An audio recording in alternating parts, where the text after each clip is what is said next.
Do we want to do that like one at a time, and then maybe like? I do think it would be useful, just like getting everyone on the same page, if someone ran over the premise, I guess, the events leading up to when you take control of the character and start investigating the mystery. Did anyone else their Paradise Killer playlist just switch over to "It's Bug Snacks" by Hiro Benino? No. No, I did not. Great song. Good, decent song. Yeah. But let me. I'm trying to get to a point where I can actually see the fucking case files. I forgot that I had save files that were just in the middle of the trial. Yeah. And I'm like, fuck. I had the same problem. God damn it.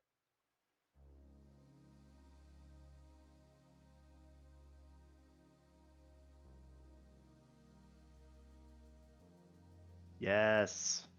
Welcome. Okay.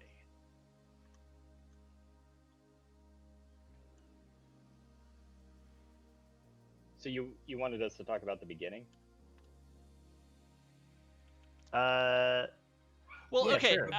I think why don't we have some more like general stuff that we talk about first before we get into like details. Like, what did y'all think this game was gonna be? Right. I thought seeing the characters and not having watched any trailer of this game before I got it, I kind of thought that it was gonna be just like an adventure talking game. I did not expect it to kind of lean so heavily into like weird crouch platforming. Yeah. Like the exploration aspect of it was not what I was expecting. Right. Yeah, definitely. Like, the fact that it's like Phoenix Wright meets Danganronpa is like really. It's like, who made this? Like, what was the fucking confluence of interests that led to the creation of this video game? Right. As a quick aside, if you hear whimpering in the background, we are not torturing our dog. We're sleep witching him. Oh, he's not being sleep witched? Oh, he's in the cage. Is that better than torturing? Yeah, and I'll drink that. Yeah, I know you will. It's like it's a dominance training thing, because he keeps nipping at us for dominance reasons, so we just put him on his side and kind of hold him there until he falls asleep. So we call ourselves sleep witches. Okay. But he throws a fit before he finally falls asleep. You're like the Green Goblin in the first Spider-Man movie. Yeah, I remember when Green Goblin turned him on his side and held him down, and Peter Parker was just like yelling and screaming, and then finally just fell asleep. The knockout gas was just for show. Yeah. But yeah, I agree. Like, I did not think, whatever I thought the game was going to be, I did not think it would be so much about like physically exploring the area. Like, I knew that it would have an island to explore, but I figured exploration would be more along the lines of like, maybe even like a Persona game where you just go to places and talk to people. Yeah. But it was very much a like 3D platformer. Yeah, a frankly fairly mediocre 3D platformer. Yes. And that's actually something about it that like really gets me even now, and it might be the combination of the dope music or just like the ambience of the game, but I still fucking loved doing it, even though it was like mediocre as weirdly shit, compelling. And the graphics were pretty, like, not. Yeah, it's not like it was this lavishly rendered. Yeah, but I still, I played that all the way through very quickly, and just kept wanting to turn it back on for that. I don't know why, because you're right that there wasn't a whole ton to it. Oh, go ahead. It's kind of, people always talk about Mario 64, where they knew they got it right when it was just fun to move around in. But once you got all the abilities where you could like double jump and dash and everything, I went back enough to get every single thing that would ever show Yeah, up let's on talk the about radar. that. Double jump. Let's talk about how Yeah, everyone hey. did double jump. That must have been Great helpful. question. Yeah, great question. Okay. Did everyone? Yeah, how many abilities were there? Yeah, someone list them out.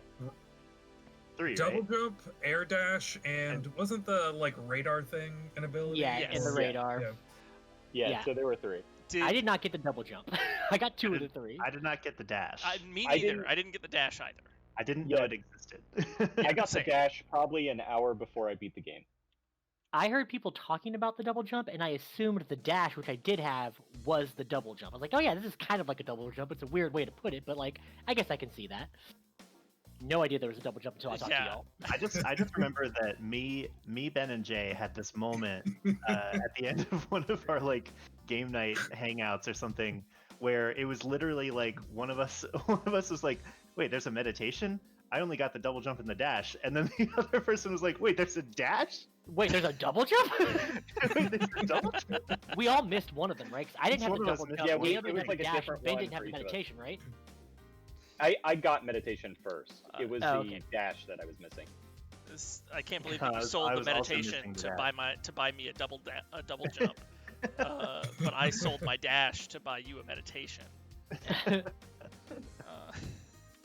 So I make that joke every time. It's my go-to. But I think it speaks like to just how like the ambiance of the game and like the weird, almost like Dark Souls-esque unfolding of like what this world is, like pulls you in when the gameplay itself is just kind of trash. Yeah, and so it speaks to how willing they are to just, or maybe how unwilling they are to hold your hand. It really is just you're dumped on this island to figure it out, which is funny because the character is someone who exists in the world, but the player isn't. And so it's very, it's funny how, like it's perfect. It's perfectly thematic for the game that you just have to do it all yourself, and there are things you don't know that you don't know. You don't know that there's a double jump until you kind of randomly get the double jump. You just have to be exploring, and if you are, you'll find it. But apparently, sometimes you can explore real well and still not find some of it. Oh yeah, totally. Because like I literally collected everything in the game and didn't get the dash. You know, like I guess that's the one thing I didn't collect, because literally every other thing. But yeah, I just wanted to say that, like, despite the like actual platforming mechanics being very rough around the edges, I really liked. I still like moving around a lot in the game. Like I booted up and just ran around the island for a little bit, and I don't know. I feel like I fell right back into it. Like I hadn't set it down for 4 months, and I'm not sure if that's in spite of the kind of like rough around the edges mechanics, or if that's part of the charm. And I feel like that's part of the charm. I think I obviously have never gone to classes for like game design or anything like that, but one thing when I was playing this game that kind of ties into that is just how important it is, in my opinion, that you get rewarded for going, like especially in a game that's all about exploration, that you're constantly rewarded for doing weird exploration. And this game definitely did that. Whereas like you jump on top of a statue and like you do this weird crouch jump across a ledge, and there's a whiskey bottle over there, or there's something. Like the place had tons of shit everywhere, so no matter what you did, you kind of found something. Yeah. It very much paid off when you're like, hey, that's a cool little hill. I bet if I can randomly like crouch jump my way up to it, there's something up there. And it's not helpful per se, but there is something up there, which is a very nice feeling. Agreed. Like even when it's just blood crystals or whatever, like Yeah. Though I will say I never used. Yeah, like I will say the blood crystal stuff kind of whack that like they immediately load you up with like, oh, here's a whole bunch of ways to spend your blood crystals, and you don't have very many of them. But then like by the time you get to the end of that game, I think I still have like 57 blood crystals. Yeah, you have and literally nothing to spend them on. I guess I could be ferried back and forth across the fucking place. Yeah, I think maybe they wanted people to feel like they could use that service indefinitely, because there are limited amounts, so you could technically run out. Eventually, you will not be able to fast travel because you just have to run out of them eventually. But you're right that they give you so many that I bought everything. I used the fast travel a bunch at the end, and even still. I know that Rebecca experienced this. Did anybody else have any trouble playing it in terms of like motion sickness or anything like that? So, is someone in the game right now? I am. Can you press the options? Because I think there was a field of view option that I changed right at the beginning, and it made it a whole lot better for me. Yeah, I had to turn off the motion blur and set the field of view to 80, and then it felt good. But yeah, I got motion sick with the original settings. I did that too. Yeah, the blur, and I think just because of, I don't know if it's just a default or if it's because of my computer, but the field of view was really high, and so everything was like almost fisheye lens. Kind of. Interesting. I'll need to go back and pull the Switch out at some point to respect, because I don't think I switched anything on mine. Yeah, on Switch, the only thing they really give you, they give you a lot of stuff under accessibility, like sprint mode, AR, and all that. But the only thing they list as like being a thing that might help you with the game is you can turn off the rotating backgrounds, which I don't actually know what that does. Activity because I like played around a little bit of that, of making it less like quite so responsive when you're turning your heads, and it still just didn't do it. Because I ended up playing it on Switch handheld. I played the whole game on a handheld when I was on vacation with my family. So the screen was so small that I'm wondering if I didn't have issues partly for that reason, because I was just playing on like a sofa at a beach house the whole time. Yeah, I mean, I played just in handheld the entire time over the course of like probably about a week, and I didn't have any issues. Which is surprising for me to hear other people did, because I couldn't finish Outer Wilds because it just gave me a headache like 20 minutes in. Mm-hmm. Outer Wilds had the whole true. That game had like another level of like true 3D. Yeah. Yeah, the movement options in that game were I could definitely see that becoming problematic for people.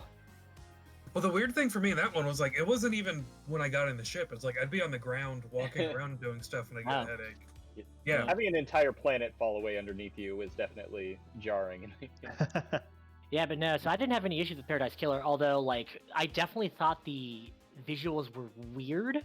They didn't give me any problems, but I know what y'all are talking about that gave you issues though. It didn't bother me, but I definitely get where y'all are coming from, because it definitely did where have there's some that like insane blur and fuzz and just weird background foreground movement disjointedness that was like, I could definitely see that being problematic. A lot of weird parallaxing, a lot of weird it like pulls around the edges, Yeah, exactly.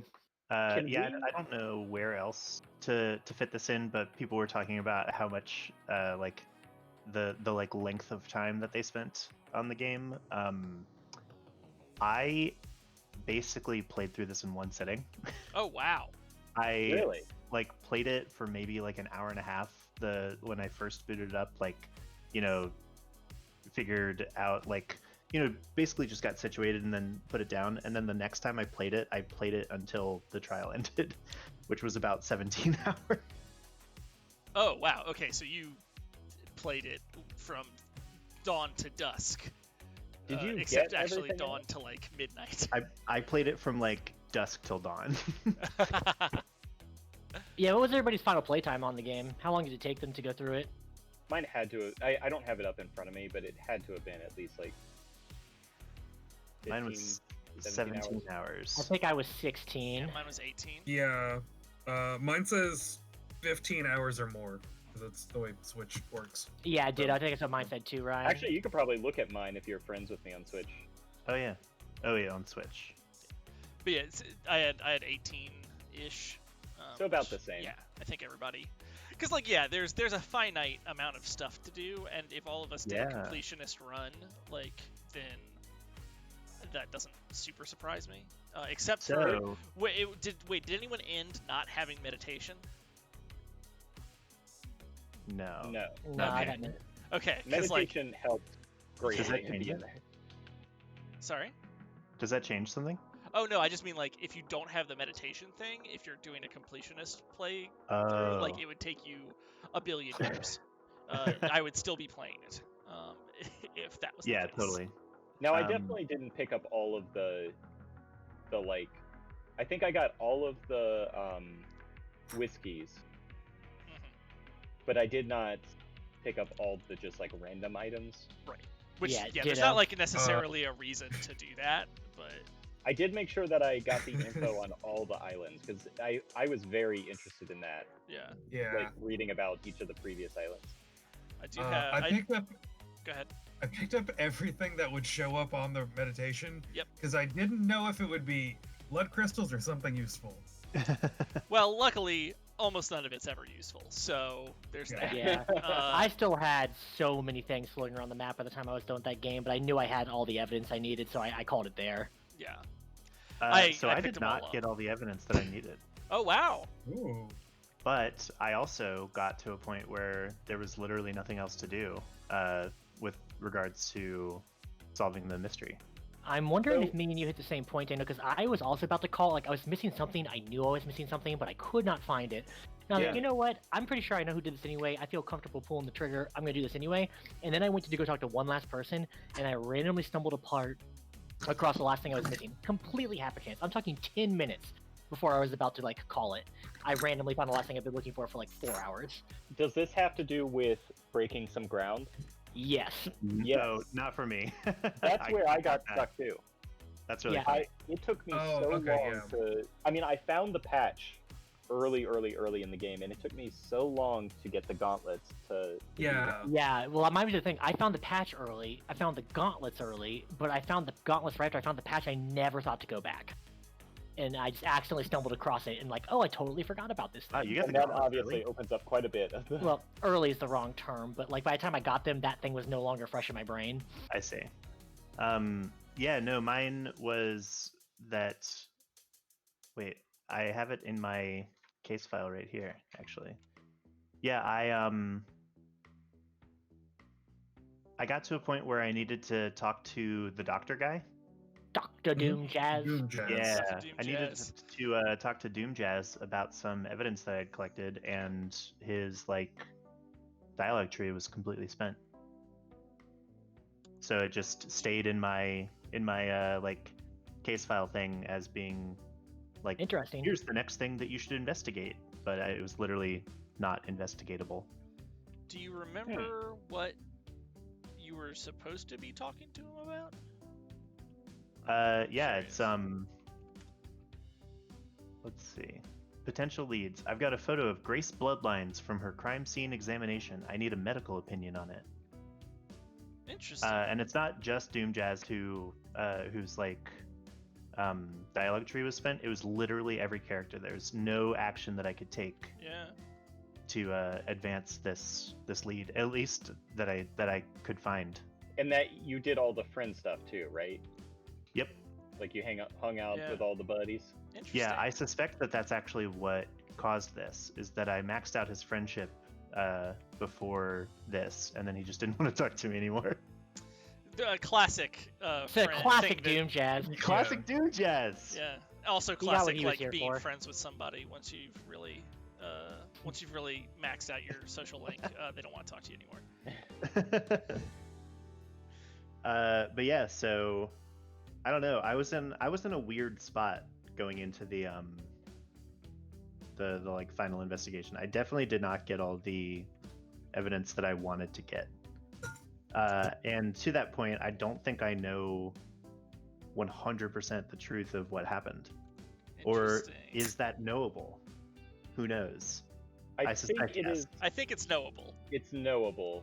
It's pretty knowable. I think I do. It seemed to me like every single person was guilty. That is I mean, somewhat varying levels of guilty. Yeah.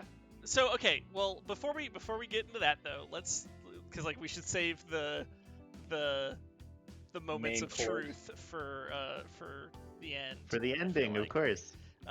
So I don't know. What do people want to talk about? Oh my god! beforehand? Can we please talk about Characters. what else is happening in this game? Oh yeah, Like, let's talk about the fucking setting. the setting. Talk Yeah, about the fucking setting. So, because like, that is the buckshit wild part of this game. yeah. I love It's that like, it started. yeah, that imagine like the timeline starts with man's prehistory. and like the whole like, thing where it's this weird like synth wave, like kind of this Lovecraftian like broader universe, but like everybody just kind of is in the time frame when they got snagged, and they all just kind of exist together, and sometimes they adapt, and then sometimes they keep calling you Hungarian slurs from the 1200s. So I don't know if y'all dive deep into the history of each of the characters. I think they each had like a file that you could read like when they were born or whatever, but it was all around the same time in different areas. But it made me think that there's that whole like god slaying war. Yeah, it's true. But there definitely seemed to be some sort of incident where that one god reached out to a bunch of people all at the same point. Yeah, so Lady Love Dies was born in Britain in AD 1000. Grand Marshal Akiko 14 was born in Romania in 991. Carmelina Silence was born She's one of the few on people, the fourth island sequence. Yeah, she's one of the few people who was born as part of the islands. Right. Because Crimson her parents Acid, yeah. Yeah. Crimson Acid was born in 1002 AD. Dr. Doom Jazz was born in 988. Lydia Daybreak was born in 1001. Sam Daybreak was born in 999. The Witness to the End was born in 981, and Yuri Knight was also born on the island. Island sequence 15. It just made me think, like, I thought that was a cool thing about it. Is like, obviously, they, kind of pulled people. It just made the continuity match up really well, and I liked that. Yeah, I actually hadn't noticed that. Yeah, it's Hold on, Becca has a thing. So UVG people, my work is asking me if I can flex, meaning I don't work tonight, but go in at 7 tomorrow, which means I couldn't do tomorrow unless we did it like super early, but I know Jay works. No, I don't work actually. I have tomorrow off. Jay has tomorrow off, but I Alright. probably won't get home until at least 5. Yeah. 5:30. Is there another potential day? Yeah, we'll figure that out. But Go for it, because we'll figure it out. Is what Dina said. okay, cool. Cool. Sorry. Alright. and Man's then- prehistory. So okay, so and who was the? So I wish that there was more. I wish there's a place where I could see this more easily. But like the oh, I guess I did have a outstanding piece of evidence that I didn't get. But all the gods are The goat man. amazing. First of all, Yeah. they all fucking whip. But also, which is the one? Like, it seems like there is one who is. It's the goat god. I don't know his name Yeah. because they all had insane names, but he was like gave up his god power to give them immortality to start this whole thing. Yeah, it But was he didn't do it for all the others. They made very clear that all the gods just don't fucking give a shit about each other. Yes, none of them like each other. None of them like humans. None of them. It all seems bad. And So then that's there's what the I fact had that Dangerous. It's like dangerous to worship the gods. yeah. When did y'all first realize that maybe we're the baddies? Oh, almost immediately. Man, First Yeah, mention the- of human sacrifice. yeah. Sacrifice and the thing where they talk about, they just kidnap people and they put them to work in these mines. Yeah. You're like, oh. It's pretty good. And I think it's very interesting that, like, obviously there's a human component to this, right? With the main suspect, but the rest of information about humans and all that stuff is just through reading about them, and just like how fucking not integral to the story, or not integral to the game that is, which I think is very fitting given that none of the characters actually care. Yeah, there's... So obviously in a game where you're getting a bunch of like everything you know about the game is from talking to these people, they just don't care about humans, and so you just don't get any sort of empathy for them. Yeah, it'd be like caring about like AA batteries. God. Yeah. Well, that's mostly true, except for, like, I don't know, I guess, like, they don't care, but they do. I think actually that's more sinister than that, because, like, I don't know, they're talking to Henry Division all the time, and, like, they know that he's like a person, and they're like, yeah, we get it, but, like, can't wait to sacrifice you to our gods. Yeah. Really excited about that part. I don't know, it's wild. It's good. I like that stuff a lot. That was by far my favorite part of the game, was like just learning that backstory stuff. In the same way that Dark Souls scratched that itch by learning about that universe, and that Dark Souls, Hollow Knight, this game, they all did that so well. Did anybody have this game? Go ahead. It's funny how like appropriate that comparison is, like having played the game. But if someone had said that, like, oh, you know, games that handle that, you know, drip feeding of backstory really well, Dark Souls, Hollow Knight, Paradise Killer, like, oh wait. Isn't that one like an investigation? Like, isn't that like Phoenix Wright? Sorry, are you learning about the cosmos? None of those games had any enemies in it. They're all, yeah. So, did anybody have a like a favorite character or anything like that? Anybody that particularly stood out to you as somebody that you were really into? I mean, everyone loved Yuri. What a fucking tool. Yeah. It's one of those things, like, going into it, you know, I thought I had all the evidence. I was pretty confident. But even in case I wasn't, I knew, well, I know enough to convict Yuri. Yeah. Can I... Sam Daybreak. Sam. Yeah, Sam and Lydia. All right. The way that he just talks about... do it. Sorry, like, I'm getting ahead of you. Yeah, we'll talk about that later. Just the chill bar scenes where he talks just like so passionately about types of drinks making drinks, and like puts that extra step into every single bit of it, because you know it's not just a job. It was just like really fantastic, and it kind of matched up there with Persona 5 for making me want to just have that thing. Like I was like, oh yeah, I would love to own a bar. Yeah. Whereas in Persona 5, I was like, I'm gonna retire and open up a coffee shop in a that serves curry. Yeah. Yes, agreed. Agreed on Sam being great. I loved Crimson Acid. Her whole deal was extremely good. And so was like the revelation of the fact that like she obviously like had way more serious feelings for Lady Love Dies than perhaps like the Doom Jazz. But then also that like Love Dies like realized. Like that was, I thought, a very interesting like thing that happens, you know. That I guess you don't have to see that, but I don't know if everybody did all the hangouts and stuff. Oh, I hung out all the way with what's her name? Crimson Acid.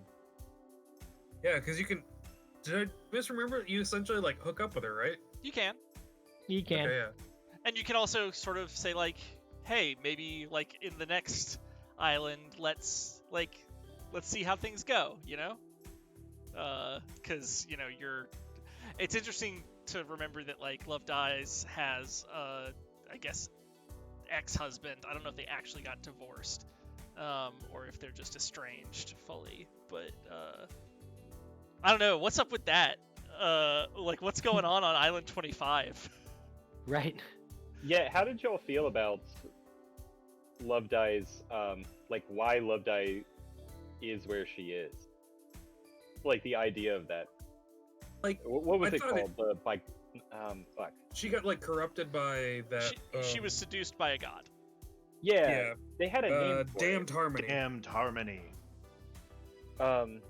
Creator of Community. And Rick and Morty. I thought it, like, it clearly sucks in game, but it also, like, fit, like, with the way, you know, the rest of the island treats certain gods or demons, and I never fully understood the idea, like, what makes some gods good and some gods bad. Oh, I think they're all bad. Yeah, I think the idea is what that it is? Yeah, I think, like, they worship them because they are, well, because these people are a fucking satanic cult, and not in the fun way. You know, I think you have to understand for that stuff to start to make sense. Like, you gotta understand that these are the bad guys. Like, they're all the bad guys. Some of them maybe even worse than others, but, like, no one here is actually good. That they are only good to their peers, you know. To the point where there are definitely an entire police force in the real world, like, hunting these people down. Yeah, like, they're trapped in this island because they've been so evil that they are, you know, humanity's enemy number one. Which is great. I love it.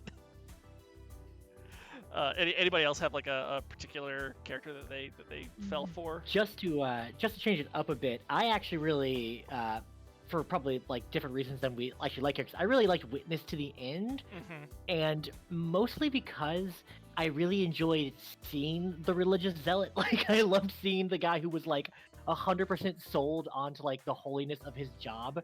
Like, everybody else was like, yeah, I'm just here, I'm like 25, that's my age, I'm doing all this weird stuff, and, like, they didn't really seem to buy into it, whereas Witness seemed like a crazy religious fanatic, which I think was kind of a nice change of pace compared to everybody else that's in there that just was like, yep, same shit as always. He's the true believer. Yeah, he was, like, the only, like, earnest person on the island. Exactly. He seemed to be the only one who believed in what they were doing, which made him neat, I think, by comparison to so many of the other characters in the game. He also had the craziest backstory. I loved the idea of the Chaos Palace. Yeah. Like, just a palace that is so, like, constantly changing. Eldritch. Like, yeah. It's just a absolute, you know, Cthulian nightmare palace. Just no escape from it, except apparently for Witness to the End. I love the names too. Yeah, the names are very, very good. Like, Witness to the End is an excellent name.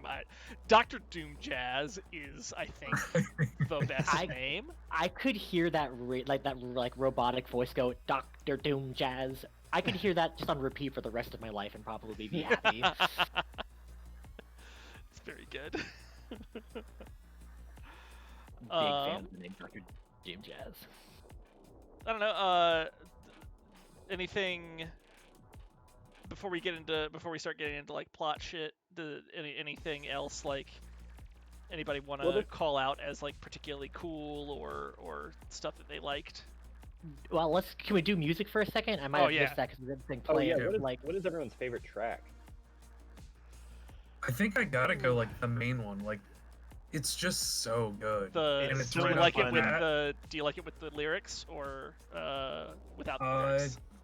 I like them. I like them both. I'm just wondering if you have I like them both. I can't remember when you first, you know, jump off the tower and it comes up. Does it have lyrics? No, that's only for the final credits.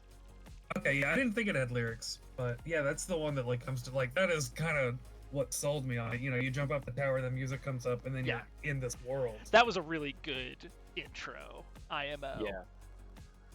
I like that a lot. Knife and Crystal, I think, was my favorite. Yeah, I really liked every time that one came on. Here, I'm gonna turn on Knife and Crystal so that we can get that in the. Yeah, Knife and Crystal was good. I just call me a bit basic. I was a big Breeze with You person. I don't know why that song just did it. Maybe it's the fact that I was at the beach, but like that song just hit me in all the right places, given my surroundings at the time. And I've said this to a few of y'all, but like as a common known fact, like Michael Jackson wrote a lot of Sonic 3's music before he was taken off the project for numerous reasons. Sorry, go on. Yeah, but his influence is still in it, and La Megaton Bop literally just sounds like Paula Abdul wrote a song for Sonic 2.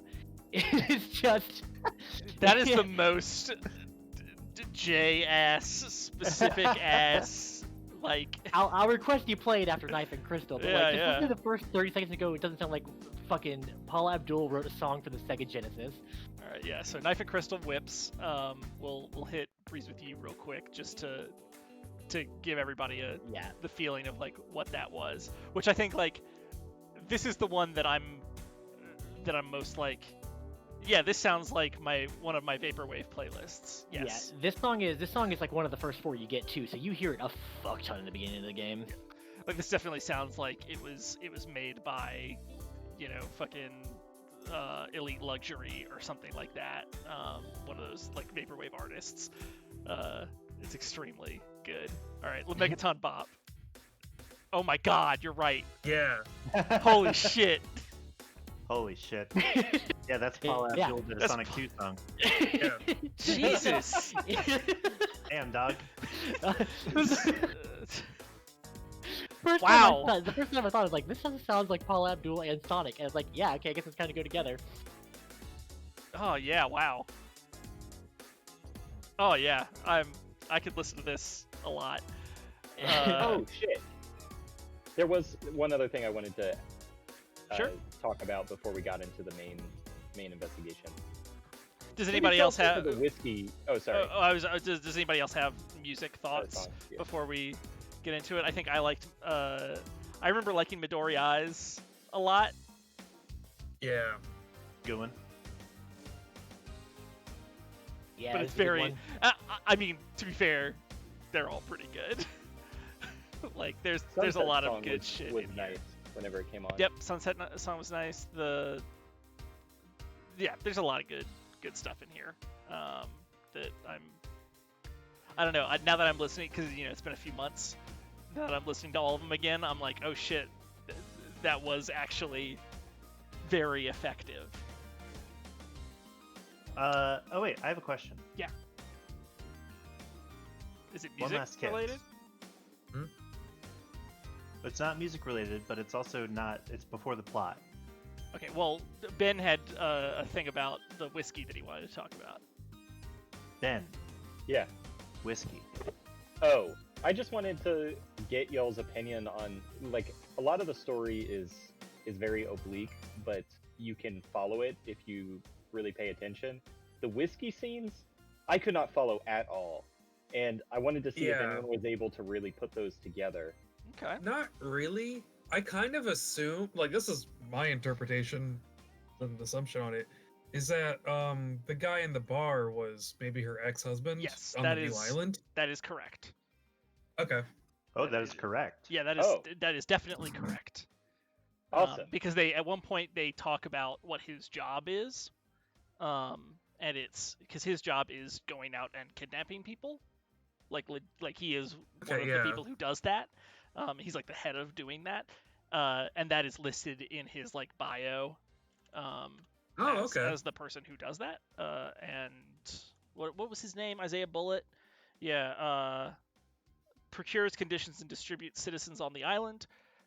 Is his like bullet point hat in the population screen, and then in one of the, I don't remember which conversation, but in one of the conversations he talks about doing that. Yeah. So who is the lady then? I think that's his new. They talk about. I know at some point, Crimson Acid talks about his new either girlfriend or wife, and I think I think it's supposed to like I don't know if there's like a conclusive proof that that's who it is, but I think that's who it is.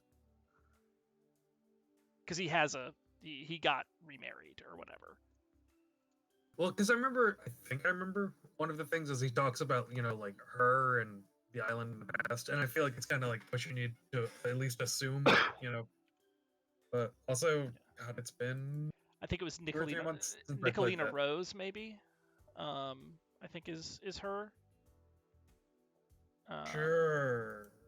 I think Crimson Acid mentions that he's dating Nicolina now. Okay. Oh, it's either her or Madame Complex, but I don't remember which one it is. So yeah, that is who those two people are. Now, if you're asking like, yo, what's up with all those weird ass conversations? Like, I don't know, man. Those the two of them seem to be real fucked up. And also, I can't tell whether or not I hated or loved the like stylization of their type. The way they talk. The way they talk. Yeah. I kind of love it when things do that, but also it can be really weird and like kind of I don't know, goofy, but I kind of liked it. The like whiskey cutscenes. Yeah. Of how the way that it was be like one of them was always in lowercase and like had all these weird text like quote unquote speech affects in their text and that kind of stuff. Yeah, I kind of skipped through most of those. I did not find them very interesting. I will say the stuff that they talk about I didn't find particularly compelling. I really liked the music in the bar scenes, so I didn't like skip through them because I was like, I just want to listen to this smoky jazz. But and I may as well read what's happening during this smoky jazz. But I will say, with the one exception of kind of figuring out who they were, they didn't ever really like talk about much of importance. Yeah. It was just sort of flavor stuff, which I thought was like, it was okay, but it was not the most compelling part. In the same. Oh, sorry, Daniel. What was you had a thing? Definitely not worth interrupting anything else. If anybody's got more to say about whiskey cutscenes. Well, just as kind of an aside, in the same way that you didn't find those interesting, I found the just like collectibles to be just kind of like, That was one part where I did not feel very rewarded for picking those up. Like the red gems and the relics, yellow gems. Yeah, the relics mostly, like that are just like here's like a collectible card. Here's a grainy ass JPEG, and then and then a few sentences of nonsense. Yeah, because the nonsense, I felt like the game did such a good job of like revealing a lot about this world, but not with those. Like, it was so strange how little those things related to the world they were building. Yeah, I thought there were occasionally some good ones, but I will say that I think like the majority of them were. I don't know if I wouldn't want like I don't think I would want to like get rid of them, because I think having that volume of just weird shit does do some work in like setting the stage, and just sort of setting up the vibe. But the particulars of them, with a few exceptions, were pretty unremarkable. Like one that I did like was duplicated rotten eggs, and some citizens formed a black market in eggs. They found a way to illegally get large quantities of them to illicitly trade. Like, that's goofy. I like that. Yeah. But that's it. Like most of the other ones are like, well, okay. A love letter from a young couple. R says that he'll kill the moon with a railgun to prove his love to L. That's pretty good. Yeah. Okay. So there are some. Yeah. But like that's it. If that's not enough for like if it feels like 1 out of every 3 maybe is like, okay, I'm glad I found that one. The other ones are like, okay, whatever. Did you? A lot of noise, little bit of signal. Yeah. I liked the little island sequence vignettes. Yes. Those are the ones that Yes. I liked. Yeah, those are very those nice. were great. I really liked those. 20-second island sequence. The vampire murders begin. We will be haunted by this vile monster in our ranks. Yeah. Very good. Yeah, some of them were like, actually explanatory. Others of them were obviously just there for vibes. But the first god, Silent Goat, was the first god evolved man had contact with, sometimes known as the first for this reason. Captured outside the city of Mahoda Ending in India, tortured in the crystal caves, became aware of the syndicate and gifted them his power, killing himself. That's what's up with Silent Goat. Well, good for him. Yeah, Daniel, I think you're up. And this this probably plays into the plot line or something, but I don't know anything about it because there's a thing in my investigation notes that just says One Last Kiss is playing games. I need to find her. I don't know who that is because Really? when she first showed up, I accidentally hit a button and she just vanished, and I never saw her again for the rest of the game. Are you serious? Amazing. Really? That's 100% amazing. Serious. Oh my god. Okay, we'll get to her. I do not We'll know get to what her. I did. We So will. what do you know about her? Nothing. You Yeah, know that nothing is about her. what he knows about her. Oh. Oh my god. Are you kidding? Like a tear in reality opened up. This thing popped out, said something. I don't even know what it said, and I accidentally hit the action button. This or was at the whatever, beginning and of the game, right? right at the beginning of the game, and then never Yeah. saw it again. Amazing. Does anyone else remember what that option was? No. I don't No. remember I know there where being you. an option for telling her to fuck off or something. Daniel, you ready to know who One Last Kiss is? I am. We'll get to it. So We'll get to ready. it. We'll get to it. That's a lot. Okay. We can get to it early because there's not there's no reason to keep that super secret once we start talking about plot. Yeah. But Yeah. So that's probably a good way to get into it. Yeah, a lot of branches come off that tree. Yeah, man. That's probably why I wasn't able to get all the information that I needed. Almost yeah. certainly. Probably. I was gonna ask about how people felt about that character and the amount of information you get from her. Zero. None. Because I do feel like of all the gameplay, One Last Kiss felt the most like Deus Ex Machina. Yeah. Yeah. She was definitely an info dump. Yeah. for a Yeah. Well, certain- some of us like to play on hard mode, okay? That's true. Not all of us are casuals. Well, but I think it's also interesting though that for the most part, I don't think that most of that knowledge is crucial for understanding what happens. But I think it opened some up a lot of dialogue options. Some I of the don't- details. I don't know if there are certain case things you can do if you don't talk to her beyond. I do love here, I'm that going. in her case files, her alibi is One Last Kiss doesn't have an alibi. She says no one on the island knows she exists. So not a good alibi. Huh. Yeah, I don't know who that is. That's amazing. That's I'm amazing. wondering if maybe Daniel just I'm didn't one of get those to people.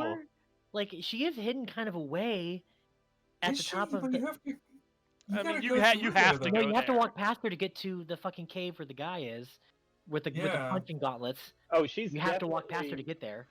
Definitely something that just pops up multiple times. You have to interact with her. Yeah. I just can't believe there's a choice that makes her go away forever. I wonder if that was a bug. It might have been a bug. I wonder if it was But a bug. after she popped up the first time, I never saw her again, and I don't know what she said because I don't know what happened. But I hit a God. button, she went away, and I never saw her again. And I was like, huh, that was weird. Huh, weird. Anyway, trying to solve this mystery. Oh my god. I love it. I love it. That's Uh, amazing. Oh, Can we please talk about who she is? yes, I think that can be like one of the first things we talk about once we get into the plot. But I have one or two other questions, like quick ones that I want to ask. What skin did everybody use for the majority of the game for their laptop? Oh, use the dog. I use the dog. I use the dog. I honestly don't remember. Let me go used. grab my Switch real quick. I don't remember what I used. I'll be back in a second. The dog was the Starlight skin. Yeah, the dog is the correct answer. You know, the most wonderful dog. Why wouldn't you use this skin? Do you hate my dog? I'll kill you. No joke. It's they've got a point. Yeah, I remember every time I would get a skin, just being like, "Oh, this takes a long time, and I'm not gonna switch away from the dog." I was like, you know what? We found the right one.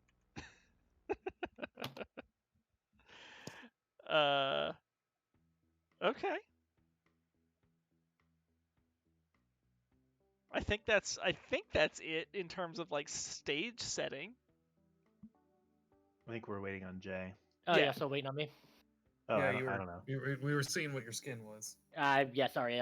Obviously, it takes a second to boot up the Switch. I'll have it in a couple seconds. If you want to continue talking, I'll just blur it out and cut off whoever's talking at the time it comes up. Hell yeah. That's what I like to hear. Okay, so if we're starting with this character that I don't know about, who wants to explain who be my One Last guest. Kiss is? Yeah, I will try my best. Go for it, Ben. So One Last Kiss is the ghost of Grace Bloodline. The investigator? The main she was chief investigator exorcist. And the Henry was convicted for her murder, which he allegedly committed during his arrest. So she is the sort of catalyst for like the Saga of Henry division. Okay. So I don't know if you have this information because I don't know how much of it came from her, but like obviously there was a lot of like questions about her death and who actually killed her, because it just was quickly becoming apparent that Henry didn't do shit. Yeah. Henry, obvious patsy. Yeah. Yeah. And so she comes back as One Last Kiss fueled by revenge, pretty much. Yeah, to give you exposition to help figure things out. And exposition she gives you. She basically, like, once she reveals who she is, she basically, like, says, go check these people out. Almost gives you, like, a list. Yeah, it's very weird. That was the one time I did not like. Obviously, the game is a whole lot of bouncing around and just reading through options as they pop up. But that was the first time where I really felt like my hand was being held. And so I didn't quite enjoy how forward she was about everything, especially given that at the beginning of the game she was like, I want you to figure it out. Yeah, it was definitely a kind of unexpected turn for her to do that. But I think her, like, Daniel, what do you know about Grace Bloodlines? Less than I did 4 months ago. Yeah, it's a shame we didn't get around to this sooner, because, like I said, I played this in one night.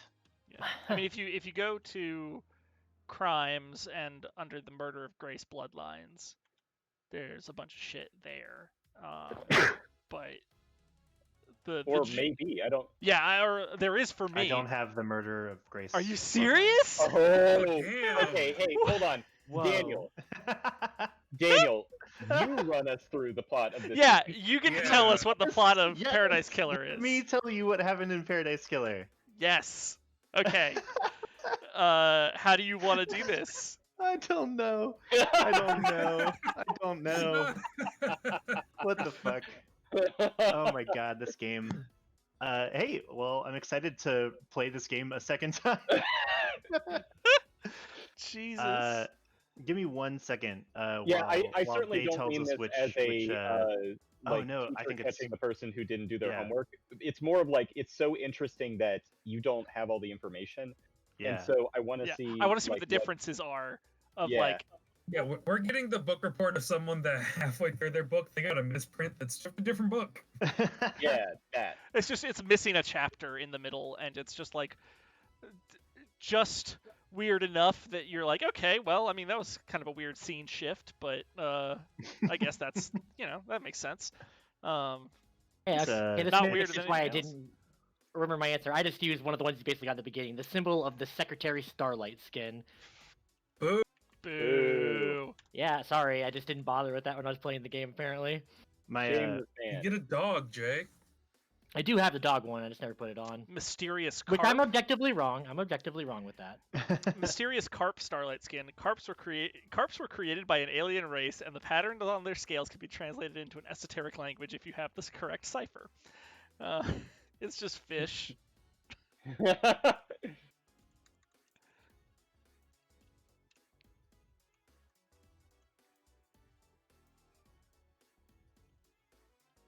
Okay. Yeah, my investigation was like the John Mulaney joke about detectives before you could like analyze before like modern forensics, where it's like there's a pool of the murderer's blood out in the hallway. Gross. Clean it up. Fuck. Okay, so it's the last night before we're all about to go to the perfect 25th island. And due to, well, who knows why, the council who run the island are all murdered. So, oh God, how much time do I want to spend on this? There's a guy, Henry Division. He is like known to be possessed by a demon.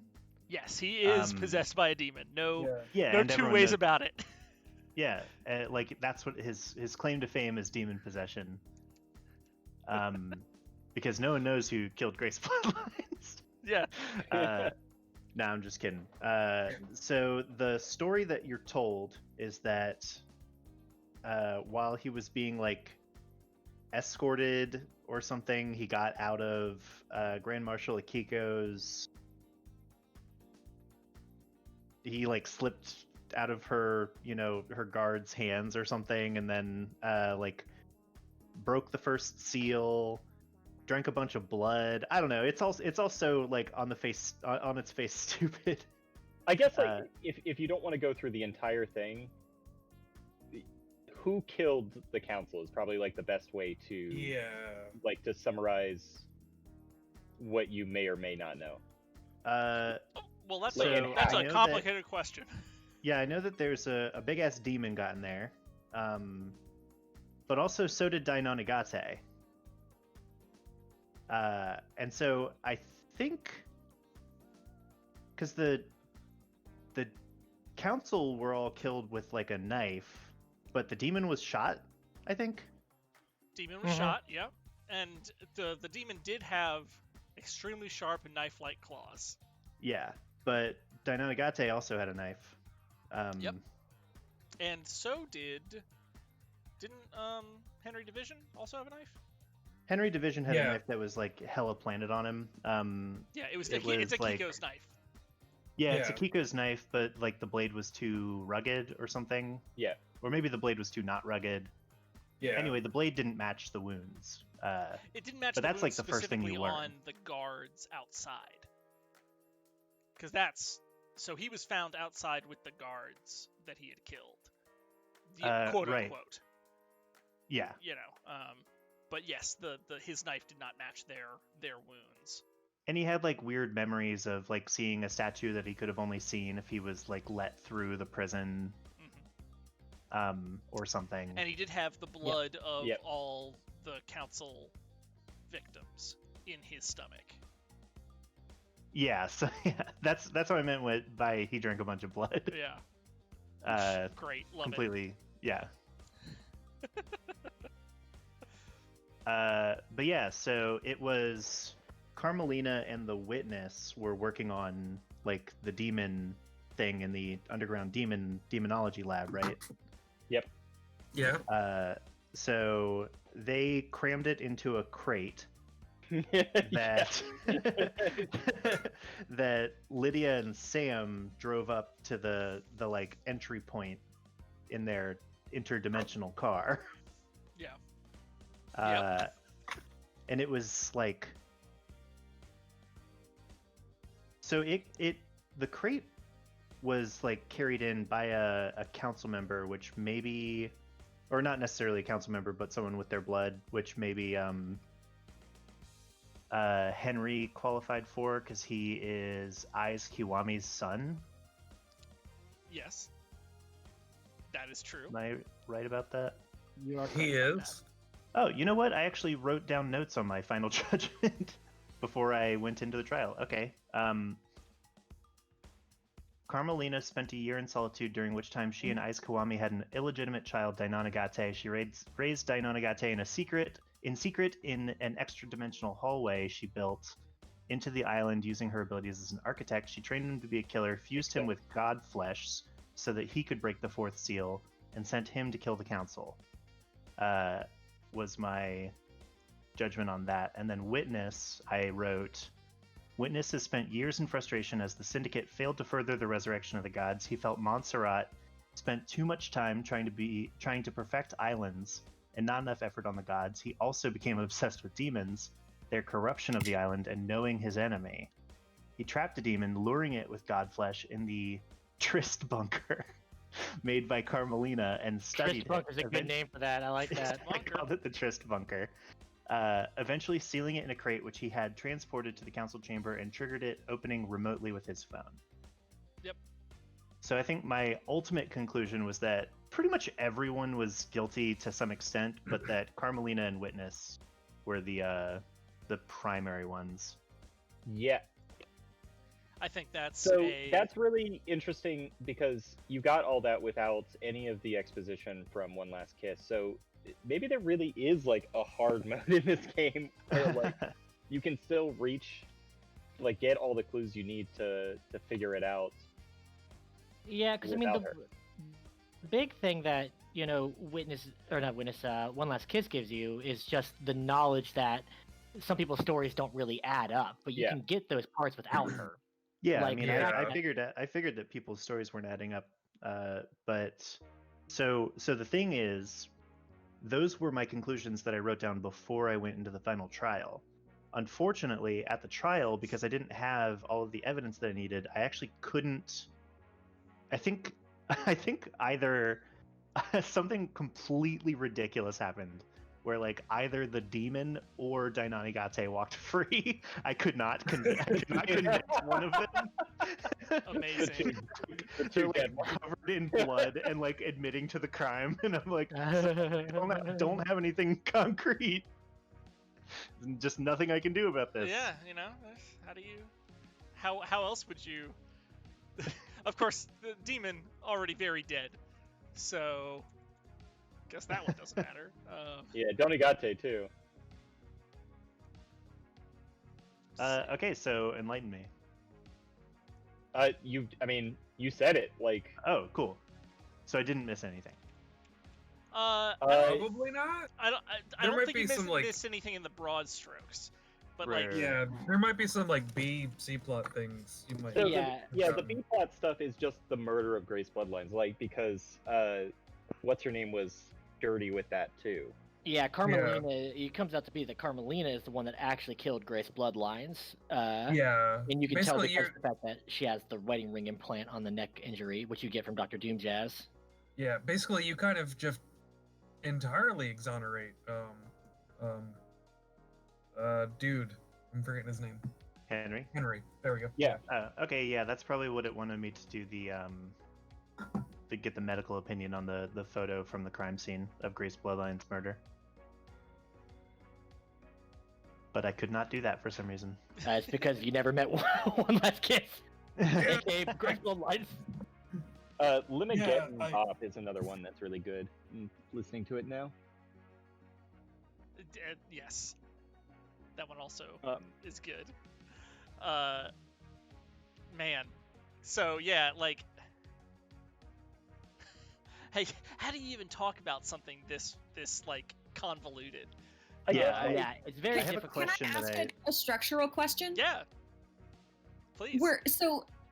And if this is for later on, then like let me know. But because this is what I was really curious about finding out. Because at the beginning, when you talk to the judge at the very beginning of the game, the language that the judge uses implies that there are that it's fully within your hands, basically, right? Well, it kind of implied both. It was like, bring me the evidence and make your decision, but I'll help you interpret. So I was really curious to know, like, how much agency you're given to, I don't know, have different options to come up with your different answers versus whether it's sort of, it's sounding like it's a little bit more, like Jack used the term linear, but a little more laid out for you.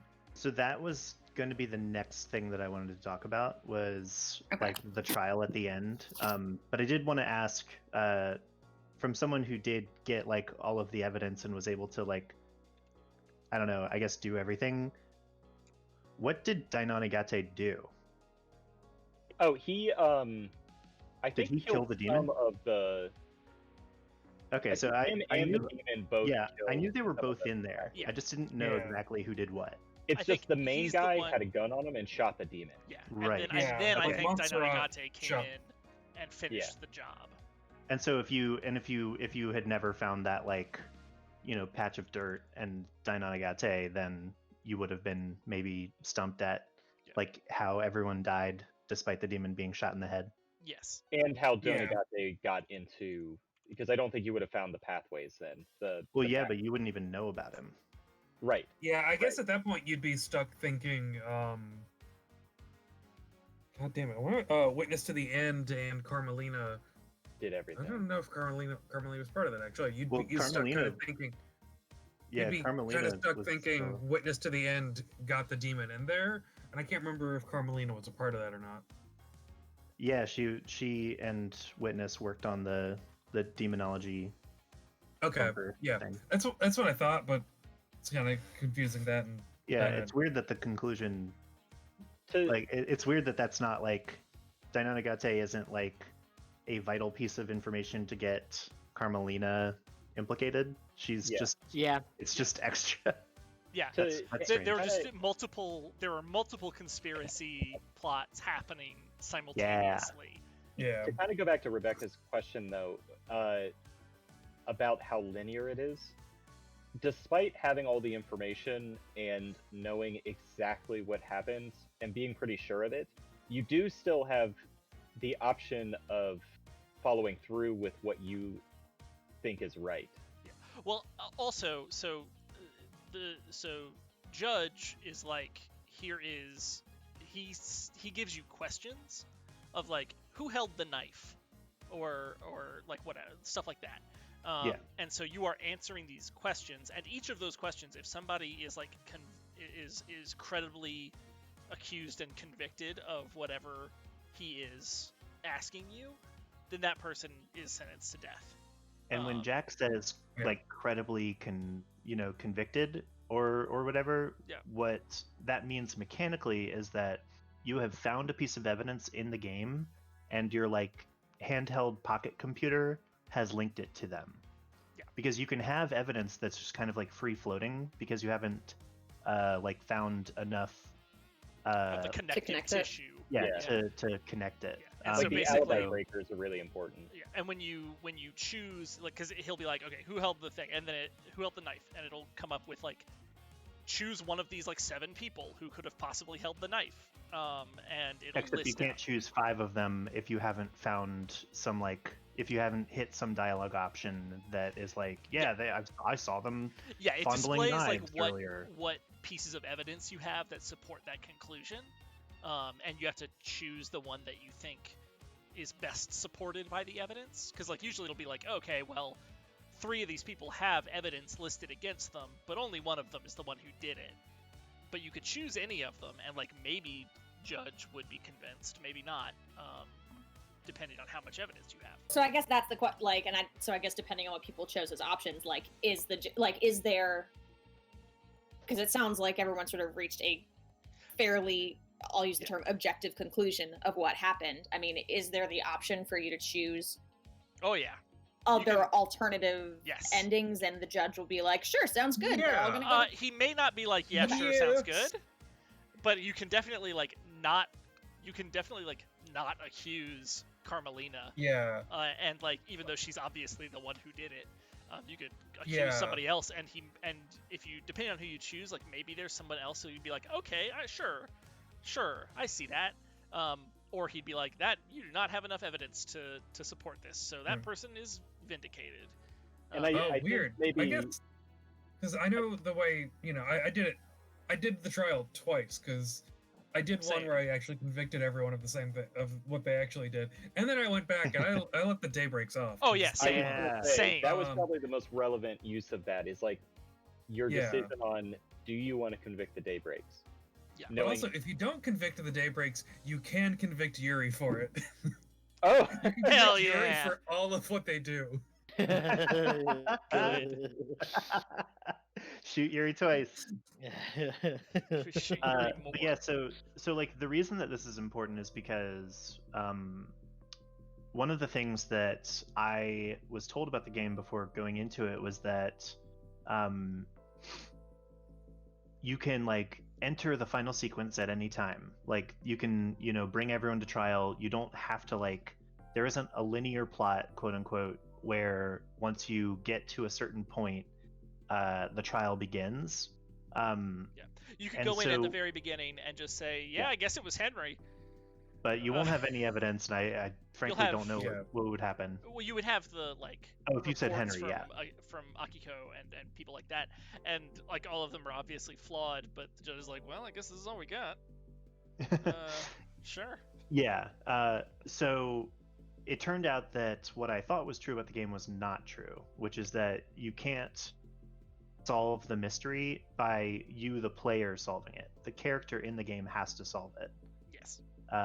Which, well, how does everyone feel about that? Kind of. Yes, in the. You can't tell that to me when the demon walked free in my version. Well, but the demon was already. I guess that it killed, but I didn't have sufficient evidence to condemn the demon. Well, demon and powerful friends. I guess what I mean is you do get unilateral decision-making power at the end. Right. You even get to choose what their punishment is. Yeah, which you could just say you could just be like, okay, well, this character hasn't figured it out, but I know everything. So even though I couldn't convict Yuri or whatever, I'm gonna just go get that fool, and he's gonna get his punishment even if I couldn't prove it in a court of law.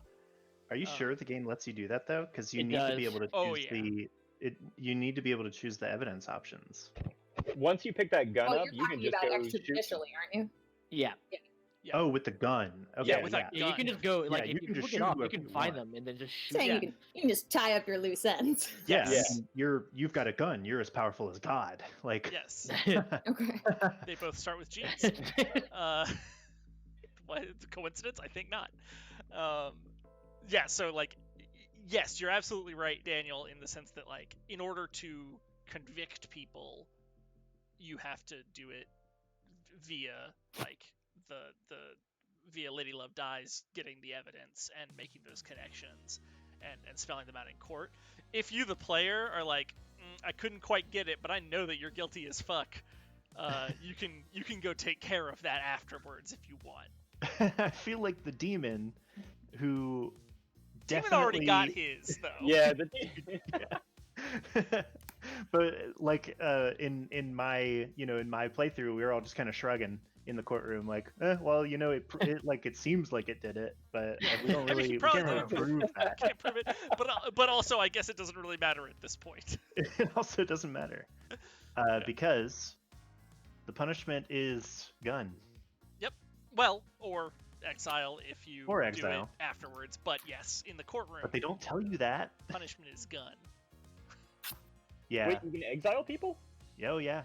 At the end, not in the courtroom. Not during the trial. Oh. I gunned everyone, I think. Yeah, if you go to them afterwards, you can choose to either say, "See you on the next island," or you could shoot them in the head, or you could be like, "You're going into exile." Oh shit! Yep. I didn't know that. Yep. I just shot everyone that I either said did it or actually did it. Yeah. So who was that for all of you? Who'd you shoot? Who'd you shoot? I shot Yuri. I shot. Yeah. Do you mean like Sam. in the courtroom, or do you mean like afterwards? Yeah, as part of the trial. Okay. Yes. Yuri. I didn't shoot anyone afterwards. Akiko, Lydia, Carmina. The only person who lived was Dr. Doomjazz, I think. Yeah, Doomjazz lives. You killed Lydia and Sam? I did. I also killed Lydia and Sam, but not because I wanted to. I wanted to let them walk. I didn't realize, and I should have realized going into it. I thought I would be able to be like, I think they did it, and then be like, okay, but like Clemency. I can't prove it, so it's fine. Instead, it was like, hey, yeah, I think they did it. And my computer's like, yep, they did it. And my computer 100% continued to narc on them for me, and it made me shit in its face. And I left the game feeling terrible because I fully expected to not. Like, yeah, you have to cover for it. You basically have to cover for it. Hey, when you're a narc, you're a narc. It's how it goes. The game the game doesn't let you not be a narc. If you're gonna narc on somebody, they're dead. Yeah, it's true. Yeah, it seemed like no matter who you accuse, you could accuse anyone of anything and it would be true. Almost, yeah. Yeah, I killed Lydia, Sam, Witness, Carmelina, Akihiko, and Yuri. So the only ones left are Crimson Acid. Oh yes. Yeah, Dr. Crimson Acid, Doomjazz. Yeah. And that's it. And Henry Division, except for the fact that he is left on the old island. Which is amazing. He's just like, why didn't you just kill me? This is like, you guys are evil. You also are evil. Yeah, I executed Akiko, Carmelina, Witness, and Yuri, and that's it. Yep. So you got everybody except you let the Daybreaks walk. Yeah. Yeah. You have to like in cover the objective right call. Run. I knew they were complicit though. Yeah. Yeah. In my run that I consider canon, Lydia and Sam somehow escaped the long arm of the law. Yeah. You have to. I mean, you have to go into it ready to cover for them, which I think is really interesting. Like, it's not like. How do you have to cover for them? I mean, you have to like specifically when the judge is like asking for, like.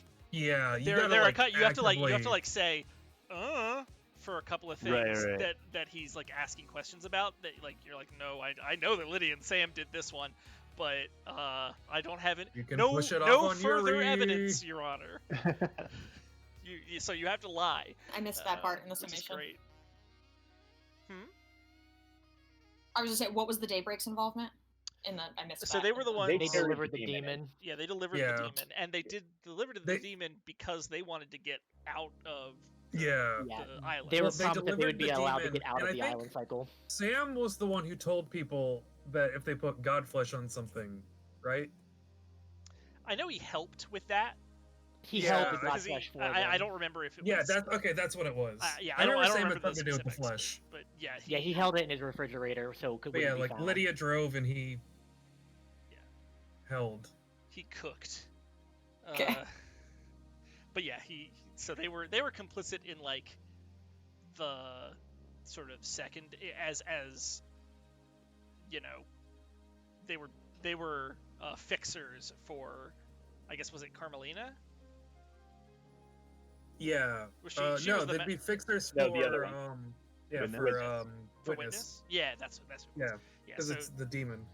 So he was definitely the mastermind, but he was like, I will get you out of here if you help me with this plot that I have. And yeah, Carmelina was like, had her own plot of the what's his name? Dinanagate, like. Yeah, what is his fucking name? Dinanagate. Long. Yeah, there you go. Wait, we lost someone, but I don't know who on account of. Is Finn? Becca was saying it out, I think, listening. Oh, I see. Okay. So yeah, that's. I don't know. So like, obviously Yuri was a shitbag, and was like a super willing participant in Carmelina's, I guess, plot. And perhaps infected by a god.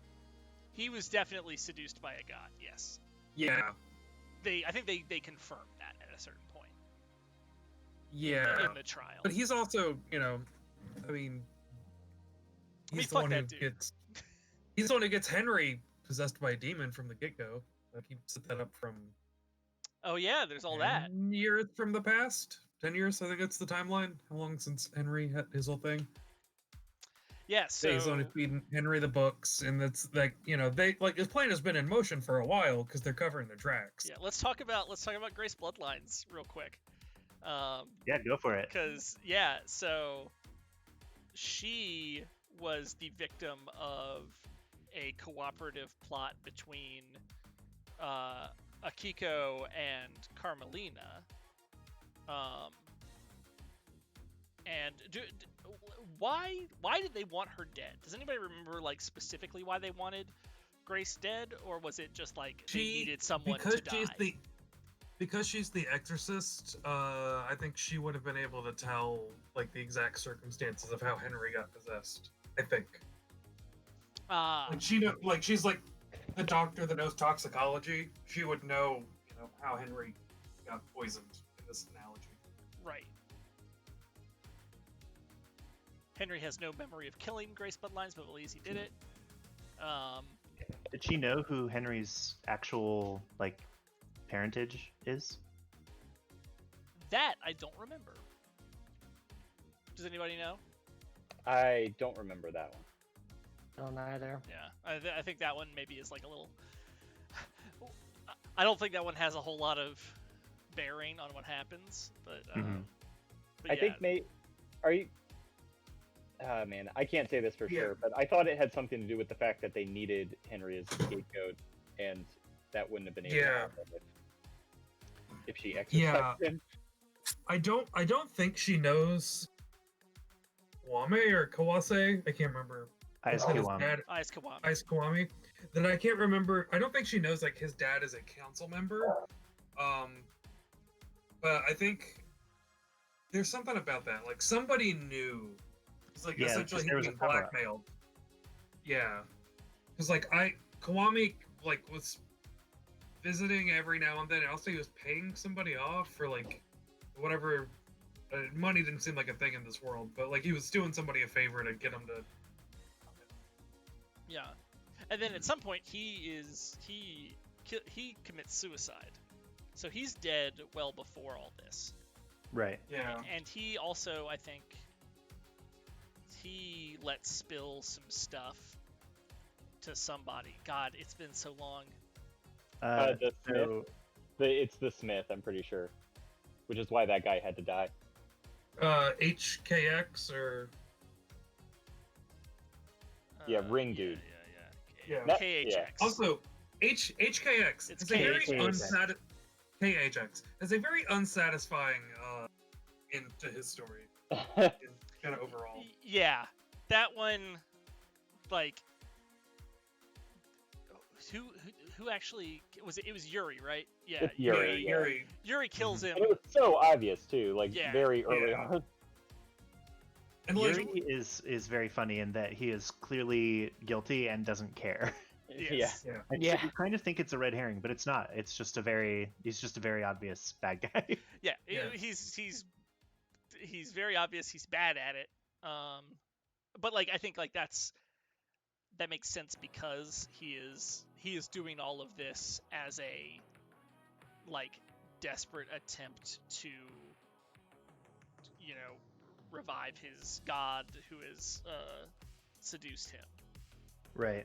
Is it because he's trying to get his god back and not? I mean, I think it's definitely part of it. That's the reason that he's cooperating with Carmelina is because she has promised that she will aid him in his quest to go free the god from her imprisonment. I remember the blue something, the one that makes you super sexy. Yeah. Yeah, and her whole motive is getting on the council. Yes. Yeah. She wants to be on the council because she was her family was barred from being on the council. Mm-hmm. Because they were traitors, and something's genetic. Enchanted Blue. Enchanted Blue, that's what it was. Is who deceived Yuri. I was still pretty stoked that I got blue correct. So another piece of I'm looking through my notes. Another piece of evidence that indicts Lydia / the Daybreaks is that they helped break the second seal using their car on the like hill that overlooks it, so they can access it remotely. The Black Obelisk. Yeah. So definitely more than just like passingly involved. There's a little bit of plausible deniability with the like, deliver the box. Yeah. But there is pretty much none for break the second seal. Yeah, she definitely they definitely are. They knew what they were doing. So like if you go into it covering for them, you're doing that because you like them and you understand where they were coming from, not because you're like, oh, maybe they didn't know. Yeah, and so I think it's really cool that the game makes you ask that question of yourself, like, okay, so I found all this evidence. There's really no explanation other than they committed mass murder, or at least helped commit mass murder. But they've got a good reason for it. And kind of. So how do I feel about this? Like, what should happen to them? Yes. Because this was the reason why I ended up shooting them in the end. Is because even though I liked them, I didn't feel that their reason was good. I felt like they still had options, and maybe I missed some information for getting off the island, rather than killing the council. I don't think you're allowed off the island. Yeah, so I don't know that it's about whether or not it's about the island is probably just a semantic difference, but they were trying to leave the syndicate. Right. Yeah, they were trying to be like human mortal-ish again. Yeah, and that I don't know. I'm pretty sure that it's like very strictly that would never ever happen. Yeah, once you're in the syndicate, you're in the syndicate. Yeah, nice try, Spike. Exactly. And so they were doing okay, it with so then they had to do that. Yeah, with a promise that Witness would free them from their loyalty to the syndicate, which, I guess and then you got to ask yourself, is that justification? Yeah. Does it change your opinion that the council are all very wicked, evil people? Like, does that make it okay to murder them? Is the way that they died, how does that factor in? Because they died pretty bad, but I mean, I think once you're dead, probably just the being dead part is what matters most. But I mean, these are questions that you have to ask yourself. You know, the game doesn't do that for you. It can't do that for you. Yeah, which is I really like that part of, and it's not even just that it doesn't. The game makes you sort of decide almost before the trial starts. Is are you going to shoot straight on this, or are you going to protect your friends? Yeah, and I wish that there was a little bit more of that. I don't think that I love this game. I don't think it was lacking in that, or maybe I do think it was lacking in that kind of ambiguity a little bit, because from the get-go the game is come back to me, Judge is come back to me when you've got your truth, find your truth. Yeah, and that being it's not pretty much the only real big example of you getting to decide the truth, right, than just the facts. And that's cool, I'm glad there was one. I just think it would be cool if there were three. Yeah, or if that was the entire thing, but that would probably be so complicated. Yeah, I do think that this game wants there to be a lot more ambiguity in it. I think I bet if you talk to the designers of this game, and I'm talking out of my ass here, obviously, because I haven't talked to them particularly. I did read that article, that interview with them, which was interesting. Dude worked on 50 Cent Blood on the Sand, which nice. Hell yeah, man. Hell yeah, hit that big ass ramp.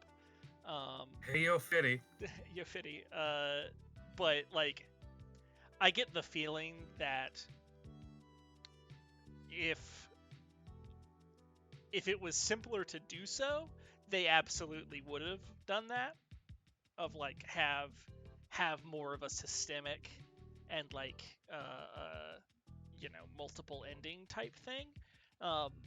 But the sort of the issue there is that like trying to make something that is both super complex in its particulars, but then also has viable multiple branching paths towards the end is like really fucking hard. And especially to make feel satisfying, which is why like a lot of the touchstones for this game are things like Phoenix Wright and Danganronpa and all those things, and those are all linear. They're adventure games. Like they aren't actually figure out they are much less figure out what happened for real and like maybe you screw it up. It's more like there is a right answer. You have to go through a whole bunch of stuff to figure out what that right answer is.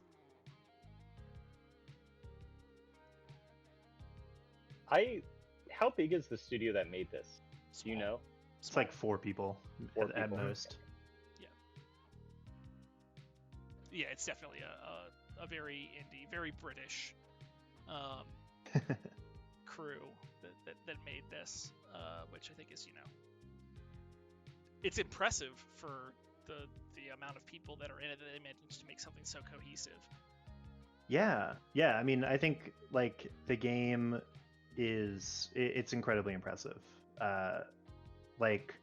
Another example that's coming to mind of something that is kind of left up to you but doesn't really end up going anywhere is the thing about Doom Jazz is like the back door that he's left open. Yeah.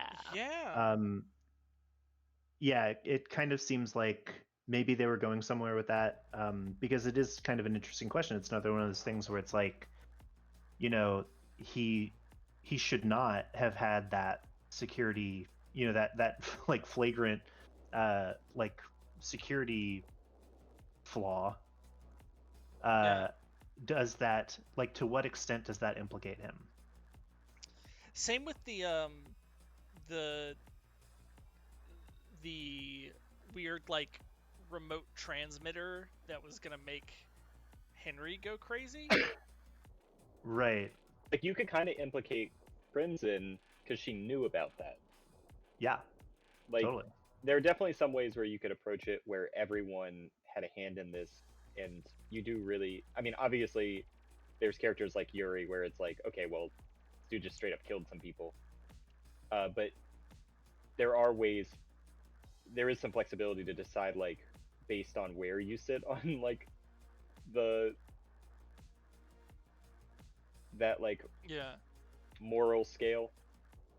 Also, scale of justice, I guess. Can anybody like what was up with it was Witness to the End who was like setting up the weird transmitter to make Henry wake up, right? Yes. Yeah. But do we know why? Because Witness to the End had this medical condition where he could feel he heard screams or death whatever screams. it was. Yeah. Death screams, yeah. And he needed some way to use it. It was like transmit it to what was it? Oh, because he used it on that dude to make him black out. Well, he was so Witness had set up the transmitter thing to overcome the inhibitors on Henry. Yeah, to allow him to break free. Yeah, but like that one feels kind of like a loose end because I don't really understand, because that's not really what happened, right? Like that one feels like it was a dead end. Yeah. I wonder if that just was like, we do need a red herring in here to. Yeah, like because maybe I knew earlier, but like I couldn't tell you why he was doing that.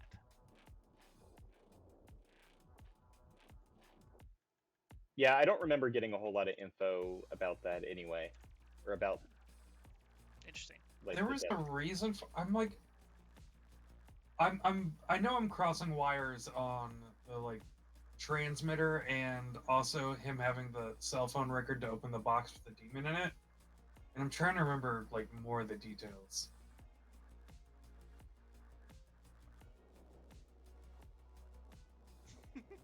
Yeah, I certainly don't remember it. Yeah, like that stuff was. I mean, yeah, like that.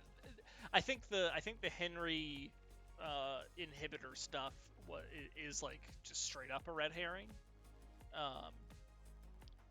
Well, it was they used it on him to like make him black out so he can't tell people, you know, where they like he remembers being dragged into like the police station and then that's where he blacks out. Because he had that power surge or whatever. And then they do all the stuff and then they plant him there. Well, but that's intentional. Akiko, like that who does all that stuff. But no, isn't the transmitter to make him black out so he can't? No, it's to make him wake up. Oh, to make him go crazy, because and I think like the yeah, reason it was like puts the demon in control or whatever. And I think the reason there is like is pretty unsatisfying, but I think the reason is that because like Witness to the End's plan here is to have a massive demonic like catastrophe happen that so they can kills on. that kills the council and scares everybody else to death because he wants them to get back to focusing on resurrecting the gods and everything and get back to their holy mission.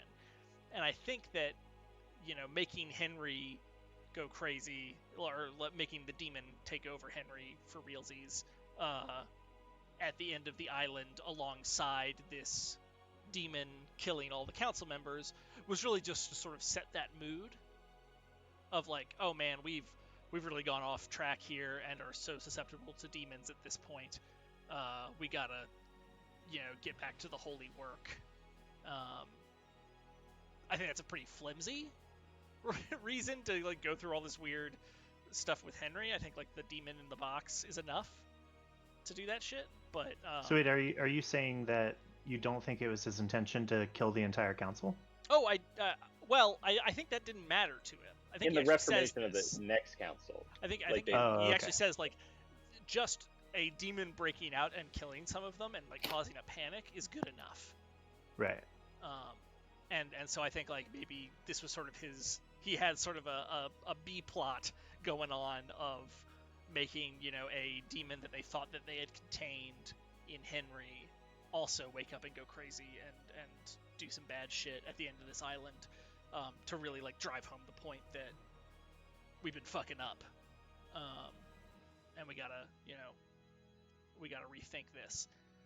Which is like such flawed logic given if you think about how convoluted and complex their plot was. Like they definitely had some defenses there to protect against normal demons. That never would have happened if it weren't for how much effort they put into doing it.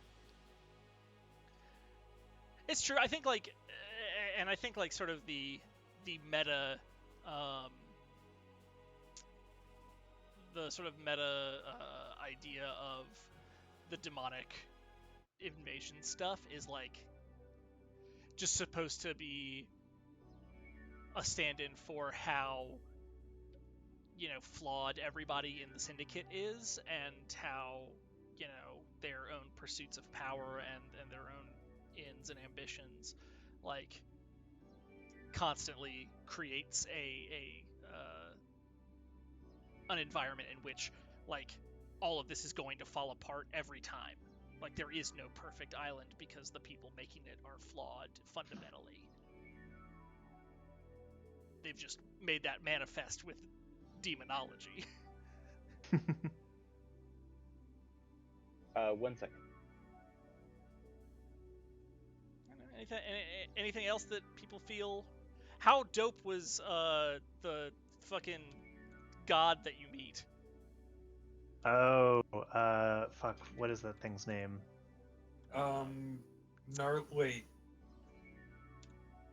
Crying Judge. Yeah. Oh, was that his name? The one on the island in the pyramid?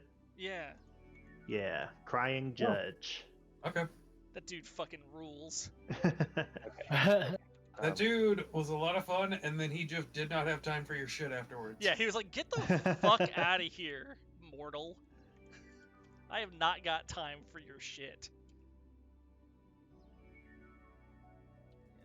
Because that was the fourth seal. Crying Grudge.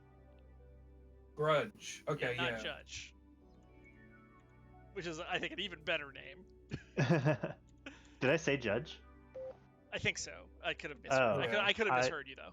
Sorry, it's Crying Grudge in my notes. Yes, that is. Oh, one of the gods. Yeah, The he's one the that one you that go you meet. talk to in the pyramid. The one that they harvested the god flesh from. Oh, that guy who just didn't give a shit about anything. He's like, I'm a literal demonic god. Get the fuck out of my pyramid.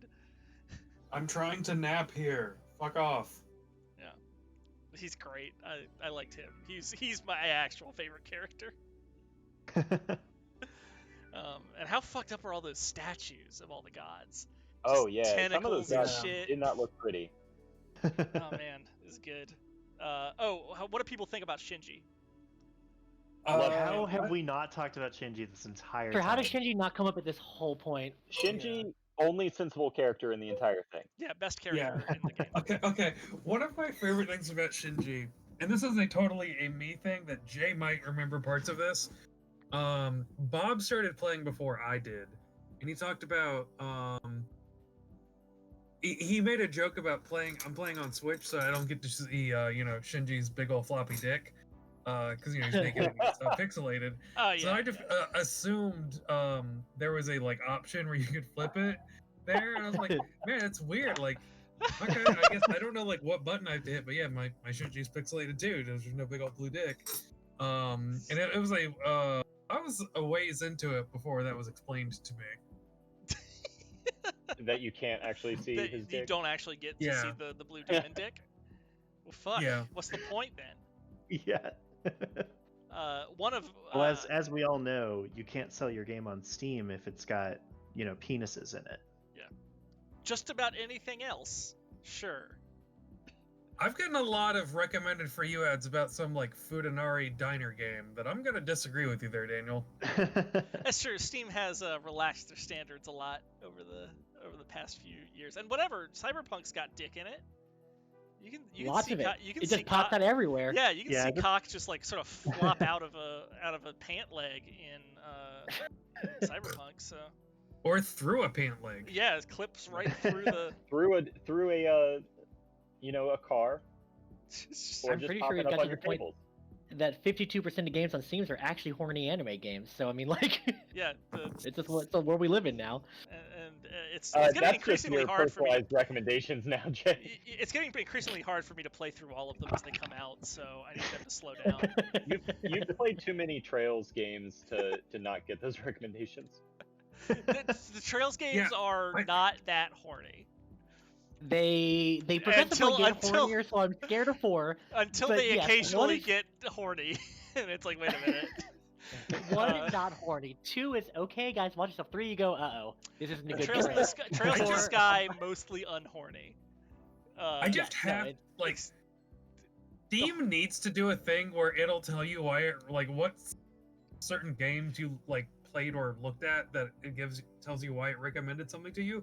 Because I have to know why it recommended the horny anime diners, drive-ins, and dives game to me. It has recommended that game to me too. Hey, I know which Futanari. sorry to get off the horny anime Steam game, but question I had about Paradise Killer.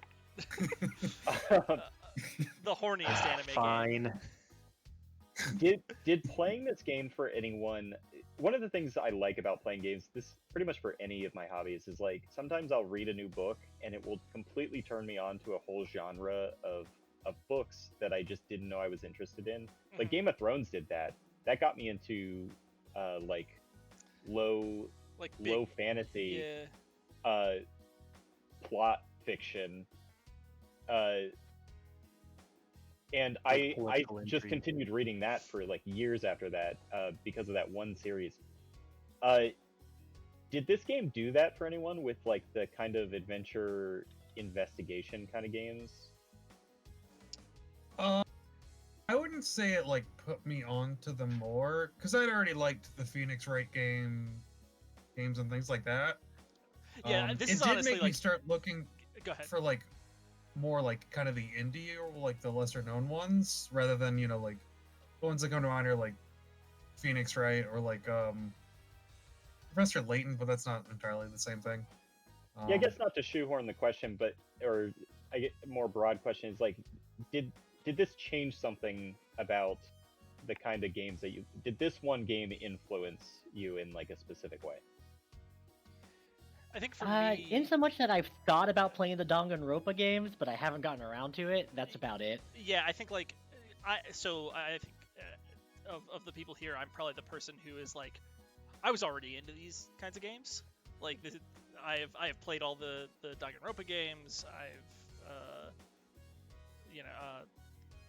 I've played probably a decent amount of visual novels, not a ridiculous amount, but probably more than the rest of y'all.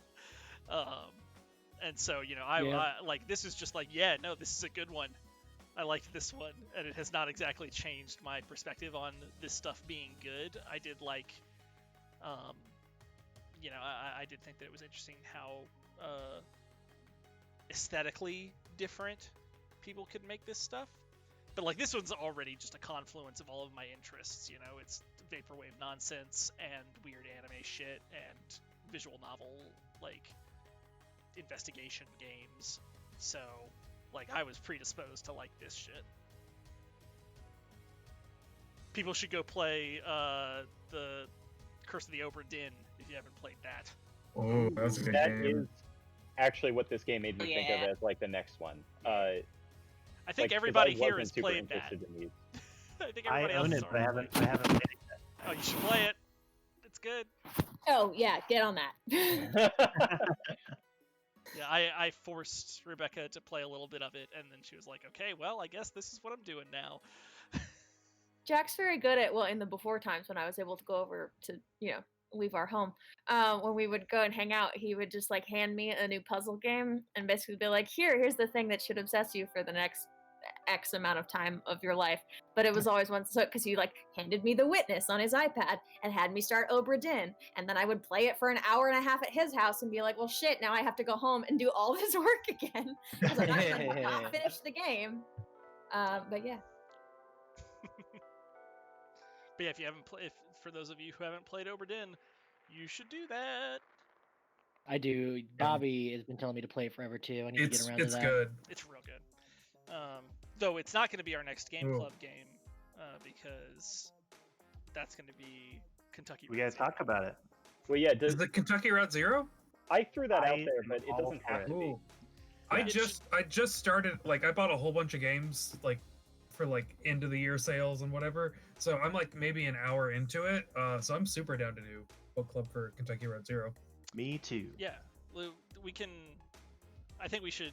I don't know. We can talk about this more. I think like we should decide if we want to do like everybody play all the way through it, or if we want to break it up into, play the first act, and we'll talk about the first act. Because they're, it came out as 5 different acts over the course of 10 years. Oh shit! I did not know that. Yes. I've got whatever the TV edition is, so that maybe that's all of them together. Or... Yeah, but it's still broken up into the acts. So like, okay. It's easy to tell. Okay. It's not. Can I say one thing about that game? Like, I am not very far into it, but in the settings, there is a setting for co-op mode, and I've been playing it on the couch with Becca, and I was like, oh shit, awesome! What is co-op mode? And it just pops up a dial or like a box, and it says, co-op mode for this game is when you are like playing the game, if you reach some dialogue that makes you think of the other person, hand over the controller to them. Oh, that's adorable. And I was like, that's so fucking cool. Yeah. That's very good. Yeah, we should do Kentucky Route Zero, I think. Does anybody have objections to Kentucky Route Zero? No, I'm down for it. No. Yeah, it's on the Jay. It's on the Switch if you want it to be handheld. Jay was saying he wanted Sonic 3D to be the next one, but I know most people don't have a Sega Genesis that can play that at the moment, but Sonic 3 Blast is a great game. What if could we do all currently 9 games of the Trails series? What if we? Jack, I'd love that idea. Okay, everybody. Here's 700 hours of JRPG. I will cliff note the fuck out of that. Yeah. Okay, that'll only take you like 40 hours. You should play it. It's good. I bought the first one because it was on sale, and my hope from it, knowing how much time Jay put into it, is I hope that I hate it. The first one is actually pretty short. I was thinking about picking up Octopath Traveler. Also a very good game. I was not into it. I got about like 10 hours into it, and then I quit it. I liked it a lot. But I know that. So fuck you, Ben. Yeah. I do feel like a lot of people are it's either hot or cold with that game. Yeah. So it could be like your favorite thing, or it could. Yeah, I think you have to be really into both like the combat design and the visual stuff, and like down for like an anthology type of thing, not a like really in-depth plot. The way that the way that I was going to say it is you have to be down for the story to be boring as shit. Yeah, for some of the characters, actually, that's pretty true. So, like some of the characters suck. So, don't start with them. Anyway, anything that anybody else wants to say about Paradise Killer before we wrap? I do have an idle thought that I wrote down in my notes as an idle thought. I thought it was a very good and clever narrative device to have the character be someone who is like part of the setting. You know, she exists within the world, so you're not exactly a fish out of water, but you've been in exile for 3 million years or something? 3 million days. 3 million days. But yeah, you've just been in exile so long that people have to like catch you up. But it's not like you're meeting all these people for the first time. Like Lady Love Dies has, to varying degrees, like complex relationships with lots of them. Yeah, agreed. That is very true. Yeah, that part is really good. And I guess like one last thing to talk about is, did anybody have a favorite quote from Judge about how he wanted you to, mix him a cocktail of justice? Those were so good. I remember Jack, you and I we were like riffing on that. Yeah, I'm gonna see if I can finish the game. Scroll back far enough in our text history to see some of the dumbass ones that we came up with. Because they were extremely good. They were so good. Judge had some fantastic quotes. Another random thing from my notes that I think is funny looking back on is under my notes for Akiko. I wrote. Oh, that character was insufferable. Oh, I actually ended up kind of liking her. I liked her as a character in terms of I like the way she was written. I hated her, but like in a way that I was supposed to.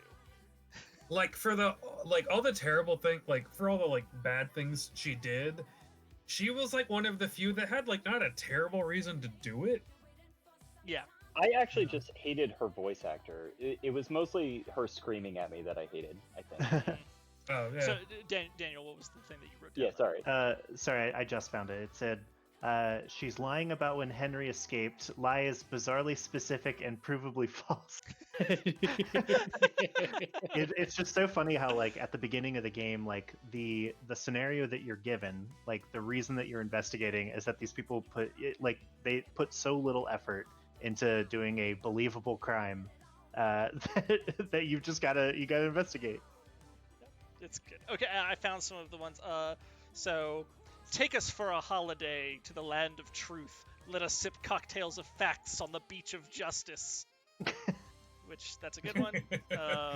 Bring us a meal of facts that we may gorge on the truth. Daniel's pack your bowl of deductive reasoning that we may pass it and witness truth through the clouds of uncertainty. Truth is raw denim, and you, Lady Love Dies, are a boutique Brooklyn clothier. Now shape it to your whim and sell it to me at a steep markup. These are Daniel's. The end of the game? What? Are these at the end of the game? Oh, no. Or are these just making fun of? Okay. These are really good ones that Daniel wrote. Except the first one was of Take Us for a Holiday. That is in the game. That's a real one. Peruse the aisles of the bangles and beads of facts, investigator, that you may craft a gaudy handmade bead necklace of truth to sell at the open-air market of justice. That's a very Richmond specific. This song is going to be in my head all night now. It's really I'm good. so glad that this played like right at the end. Yep. All right, friends. This is a good book club. Good time, y'all. When do we want to do the next one? I think we have to set a hard date. We do. I think it's probably we good. do. Want to aim for the last Sunday in February, the 28th? So is there like an estimated playtime for all of this game? I'm sure there is. Hold on. Let's see. Well, Yeah, there's do we check how long to beat or whatever? But do we want to do it act by act, or do we want to do the whole thing in one shot? Act by act might make it more like accessible for people. But the first act, I mean, maybe I'm missing something. Are the acts split into sections? Maybe. I haven't played I feel like I'm already like on Act 3 or 4. I doubt that. Yeah. So I'm seeing Act 1 like on how to finish says it takes an hour, and then like Act 2 takes an hour. Oh, okay. Act 3 takes 2 I thought hours. they were- Yeah, I I thought don't they think were it's a little- particularly. I thought they were it's very longer. short. It's Average yeah, time it says played the whole is game's 12 like hours. 10 hours. Yeah. Okay, yeah. then we'll just do the whole thing. Because I also heard from this is entirely from the Besties podcast, so take it for what you will from my single source. But it was sounding like because people who played it over the course of the time, like over the years that it came out, found the end kind of underwhelming because there was so much sort of spreading it out. Whereas if you played it as one single entity, it was maybe a little more impactful. Okay. Then I'm down to do it as one big thing. What I heard in the grapevine. Cool. I mean, I'm Okay, down so either way.